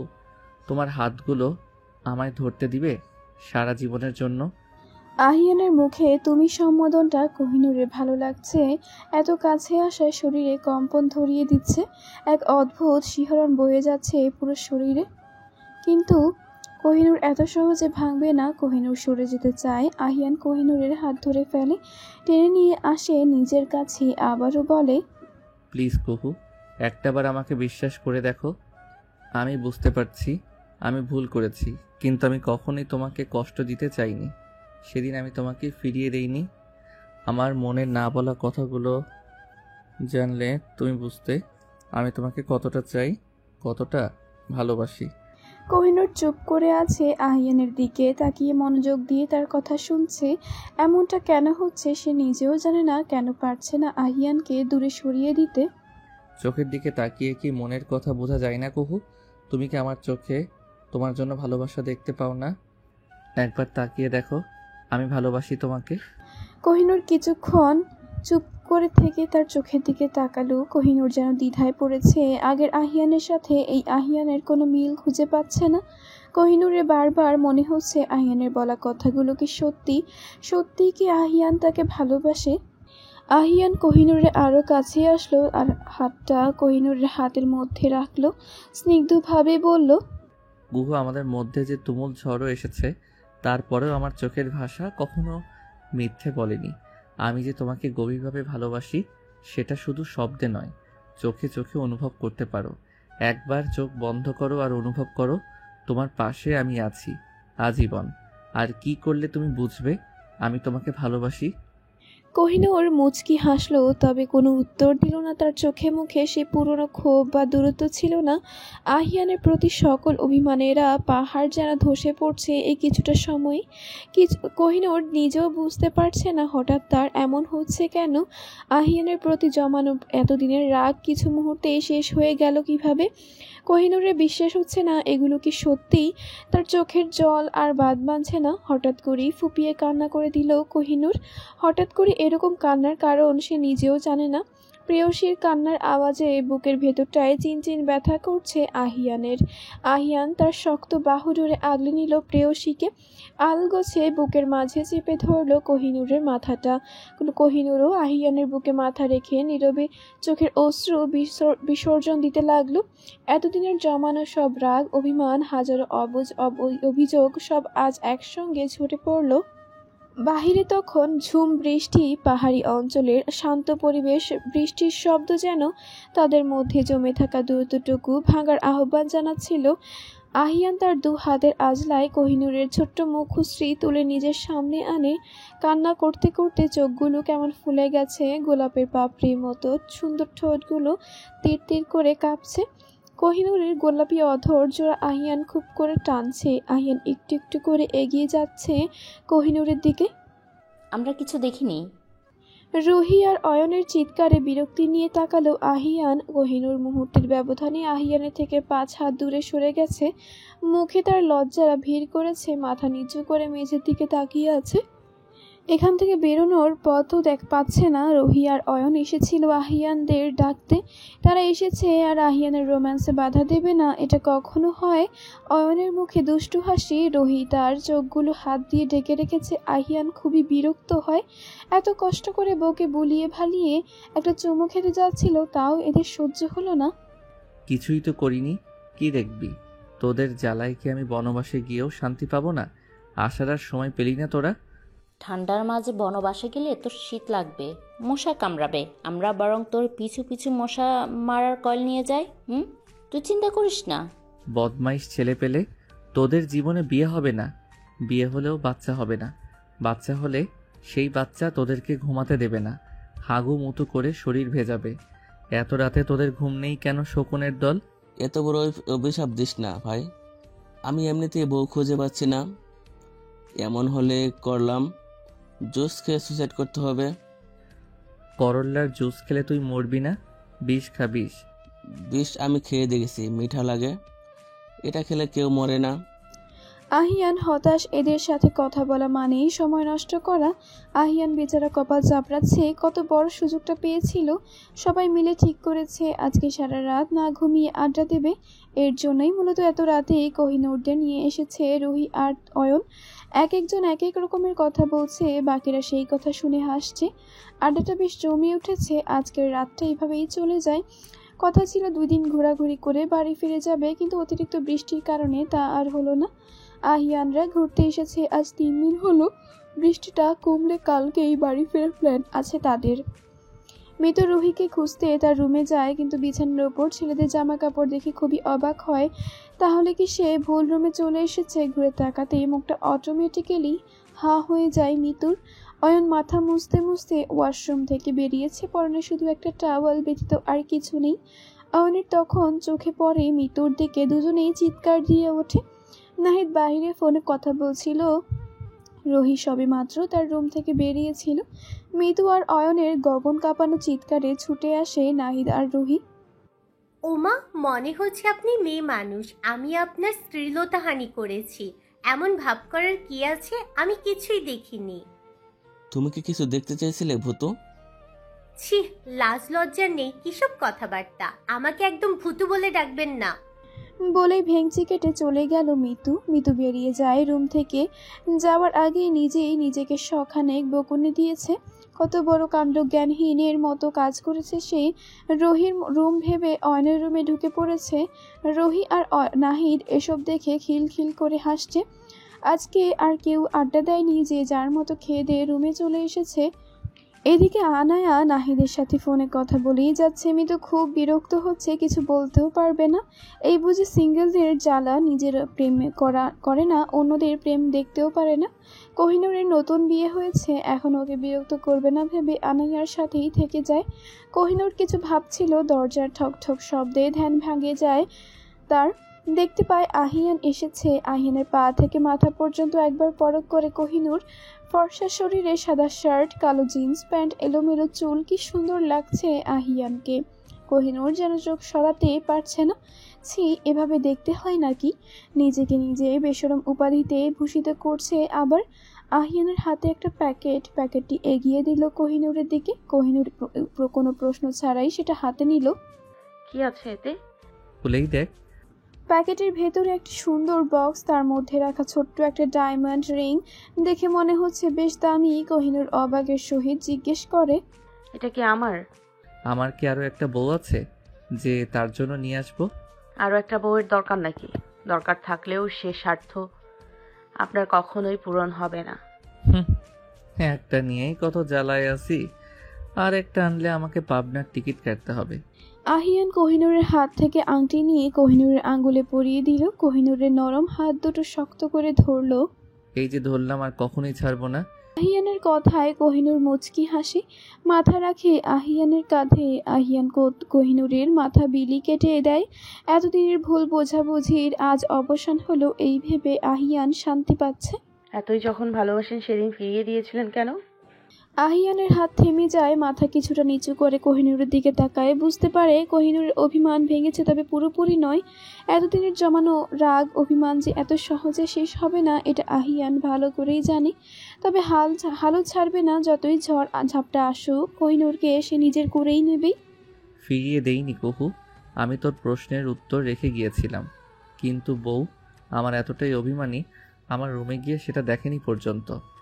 কি রেখে গিয়েছিলেন? মাথা তুলে আহিয়ানের দিকে তাকিয়ে বলে কোহিনূর, এখন আর এসব শুনে লাভ নেই, তবে একটা কথা জেনে রাখ, আহিয়ানের হৃদয়ে শুধু কোহিনূরের নামটি খোদাই করে লেখা আছে। আমার ভালোবাসার রাজ্যে কোহিনূর ব্যতীত অন্য কারো প্রবেশ নিষেধ। আহিয়ানের বলা প্রত্যেকটা কথা মন দিয়ে শুনেছে কোহিনূর। আহিয়ানের সাথে আজ মন খুলে কথা বলেছে সে, কতদিনের জমানো কথা। কোহিনূর অনুভব করলো অনেকদিন পর আহিয়ানের সাথে কথা বলে তার মনটা হালকা হয়েছে, মনে শান্তি ফিরেছে। এভাবে একে অপরের সাথে গল্প করতে করতে কখন ঘুমিয়ে পড়েছে কারোরই খেয়াল নেই। আজ তেমন বৃষ্টি নেই। সকাল হতেই সবাই বাড়ির উদ্দেশ্যে বেরিয়ে পড়েছে। গাড়ি থেকে নেমে নাহিদ আনায়ার সাথে দাঁড়িয়ে কিছু সময় কথা বলেছে। আনায়ার মুখ থেকে হাসি সরছেই না। এতদিন পরে নিজের ভালোবাসার মানুষটিকে নিজের করে পেয়েছে, কিন্তু এখন অনেকটা পথ যাওয়ার বাকি।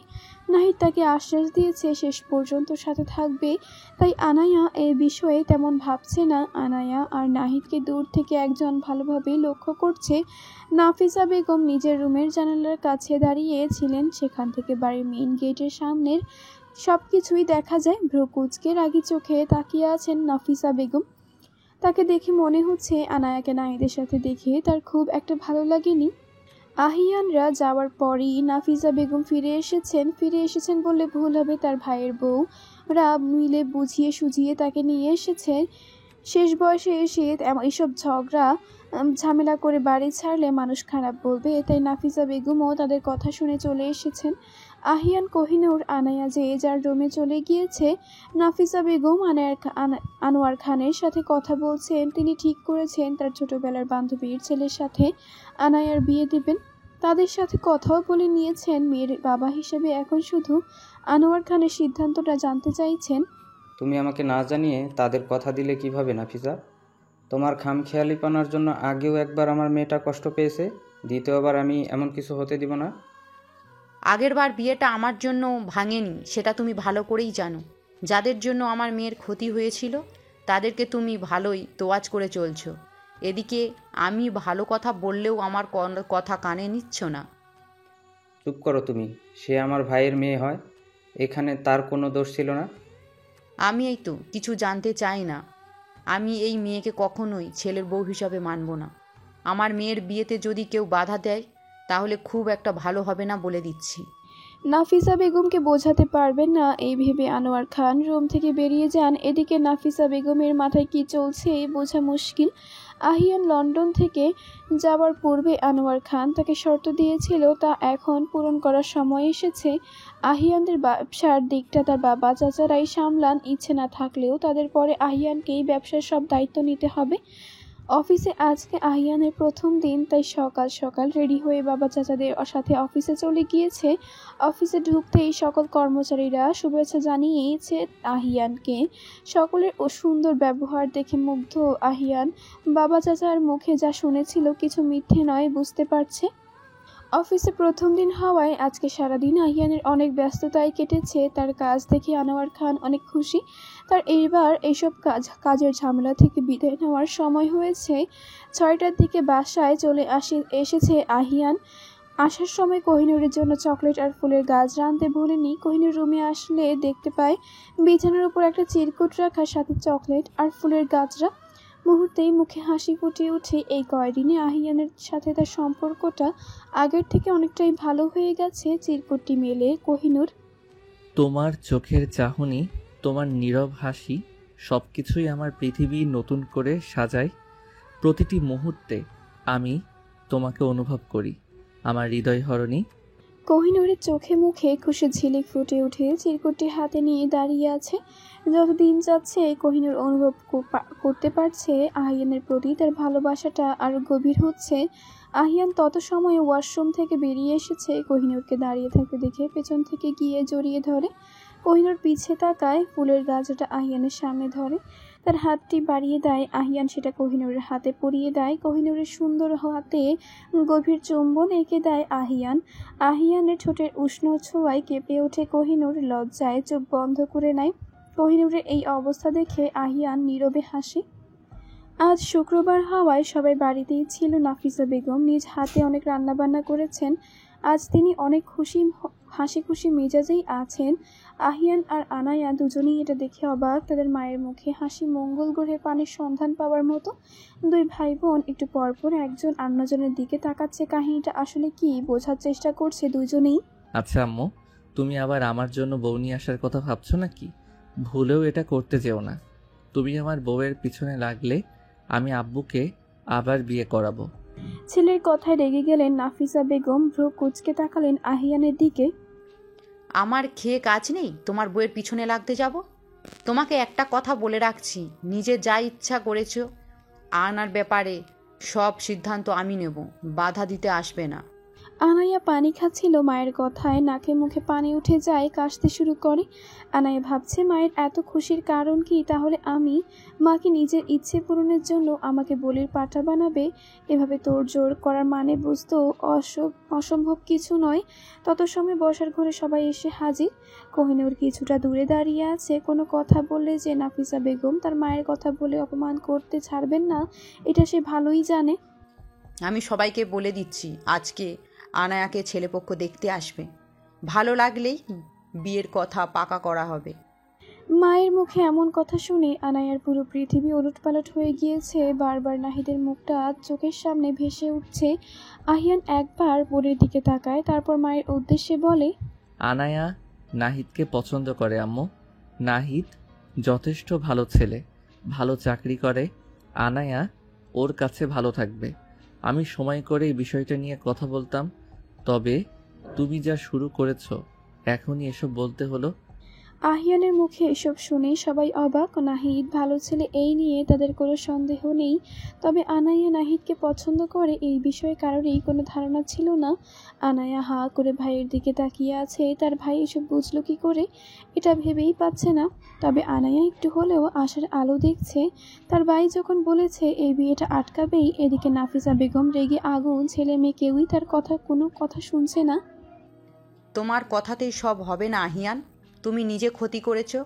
আনায়ার কোনো ক্ষতি হতে আমি তোমাকে দিব না। আম্মু, তুমি কি চাও না আনায়া সুখে শান্তিতে থাকুক? আমি চাই বলেই বলছি, আমি যে ছেলে ঠিক করেছি তার সাথে আনায়ার সব সময় ভালো থাকবে। ভালো থাকলেই হবে না আম্মু, তারা দুজন দুজনকে পছন্দ করে কিনা এই বিষয়টাও সমান গুরুত্বপূর্ণ। আনায়া নাহিদকে পছন্দ করে, নাহিদও আনায়াকে পছন্দ করে, তারা একসাথে ভালো থাকবে। আমার উপর রাগ তুমি আনায়ের উপর দেখিও না আম্মু, এতে কারোরই ভালো হবে না। আমি নাহিদের সাথে কথা বলছি এই বিষয়ে। আহিয়ানের কথায় আনোয়ার খানও আর তার ভাইয়েরাও সম্মতি জানান। নাহিদকে তারা সকলেই পছন্দ করেন, আর নাহিদ যেখানে আহিয়ানের বেস্ট ফ্রেন্ড সেখানে তো কোনো কথাই নেই। সবাই মিলে ঠিক করে নাহিদের বাড়ির লোকদের সাথে কথা বলবে। আনায়া তো মহা খুশি। কোহিনুরও এসে আনায়ার সাথে মজা করছে। এদিকে নাফিসা বেগমকে রাগ দেখে তাকে কেউ পাত্তাই দিচ্ছে না। রেগে মেগে নিজের রুমে গিয়ে দরজা বন্ধ করে দেন নাফিসা বেগম। আজকের মতো ঘরবন্দি হয়ে দিন কাটাবেন, বের হবেন না বলেই ঠিক করেছেন। অনেক ডাকাডাকির পরও নাফিসা বেগম দরজা খুলছেন না। এদিকে কোনো সাড়া শব্দ না পেয়ে আনোয়ার খান খুবই চিন্তিত হয়ে পড়েছেন। এই বুড়ো বয়সে স্ত্রী তার এমন এমন কাণ্ড করছে, তিনিও দেখে কিছু বলতে পারছেন না। এই নিয়ে নিজের কাছে নিজে লজ্জা পাচ্ছেন। আনোয়ার খানের সাথে আনায়া খুব চিন্তিত। তার জন্য যদি মায়ের ক্ষতি হয়ে যায় তাহলে নিজেকে কীভাবে ক্ষমা করবে। বাড়ির সকলেই নাফিসা বেগমের দরজার সামনে দাঁড়িয়ে তাকে ডাকাডাকি করছে। কোহিনুর কোনো কথা না বলেই পাশেই দাঁড়িয়ে আছে। আহিয়ান হঠাৎ করেই কোথা থেকে এসে তার বাবার হাতে একটা শপিং ব্যাগ ধরিয়ে দেয়। চিল্লিয়ে চিল্লিয়ে বলতে থাকে, শোনো, আব্বু কালকে কোনে পক্ষ তোমাকে দেখতে আসবে। ভালো লাগলে কালকেই বিয়ের কাজটা সেরে ফেলবো। এত গুরুত্বপূর্ণ একটা কাজ ফেলে রাখলে চলবে না। তুমি এই বরের পাঞ্জাবিটা পরে রেডি থাকবে। আহিয়ান এত জোরেই কথাগুলো বলেছে আনায়া সহ বাকিরাও কান চেপে ধরেছে। ছেলের কথা শুনে ব্যাকুল বনে গেছেন আনোয়ার খান। ভ্রু কুঁচকে তাকিয়ে আছেন ছেলের দিকে। এদিকে তার বউ রাগ করে দরজা দিয়ে বসে আছে, আর ছেলে এসে মশকরা করছে এই বয়সে নাকি বিয়ে করাবে। নিয়মিত ভালোবাসার গল্প শুনতে এবং পড়তে আমাদের অন্ধবিশ্বাস চ্যানেলটি সাবস্ক্রাইব করে পাশে থাকা বেল আইকনটি ক্লিক করুন। ধন্যবাদ সবাইকে।